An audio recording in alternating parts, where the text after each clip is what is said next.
Hello, I am Lieutenant Kristin Toland, the supply officer for the Blue Angels.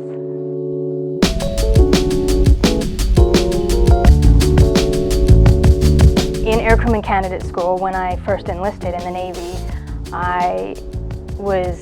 you do a lot of PT, a lot of working out, a lot of training outside at the football field, all of that.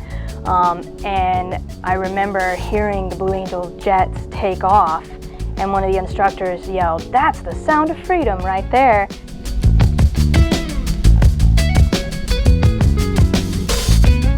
We later on went into the Blue Angels hangar, took a picture next to a Blue Angels jet, 18-year-old me, and then turn around and here I am, I got a photo of me on the team that I never imagined I would be a part of.